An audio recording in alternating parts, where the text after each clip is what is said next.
ഹരി ഓം ശ്രീമന്നാരായണീയം ദശകം 23 ശ്ലോകം 2 തസ്യാത്മജാസ്ത്വയുതമീശ പുനഃസഹസ്രം ശ്രീനാരദസ്യ വചസ തവ മാർഗമാപുഃ നൈകത്ര വാസമൃഷയേ സമുമോച ശാപം ഭക്തോത്തമസ്തു ഋഷിരനുഗ്രഹമേവ മേനേ.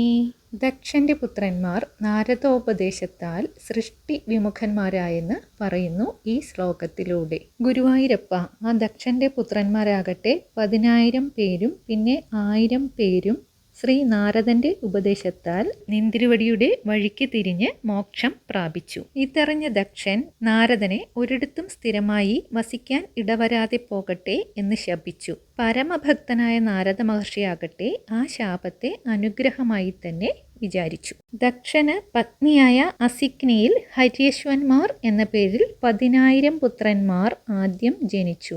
അവർ അച്ഛന്റെ നിയോഗം സ്വീകരിച്ച് സൃഷ്ടി വർദ്ധിപ്പിക്കുവാൻ വേണ്ടി നാരായണ തീർത്ഥത്തിൽ ചെന്ന് കഠിനമായി തപസ് തുടങ്ങി. ശ്രീ നാരദ മഹർഷി അവിടെ ചെന്ന് തത്വോപദേശം ചെയ്ത് ആ ഹര്യശ്വന്മാരെയെല്ലാം ഭഗവത് ഭക്തിയിലേക്ക്, അതായത് മോക്ഷമാർഗത്തിലേക്ക് തിരിച്ചുവിട്ടു. അതറിഞ്ഞ് ദുഃഖിതനായ ദക്ഷൻ ശബളാശ്വന്മാർ എന്ന പേരിൽ വീണ്ടും 1000 പുത്രന്മാരെ ജനിപ്പിച്ചു.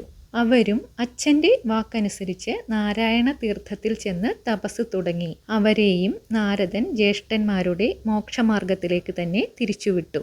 അതറിഞ്ഞപ്പോൾ ദക്ഷൻ കോപിച്ച് ശ്രീ നാരദനെ അങ്ങേക്ക് ഒരിടത്തും സ്ഥിരമായി പാർക്കുവാൻ കഴിയാതെ പോകട്ടെ എന്ന് ശപിച്ചു.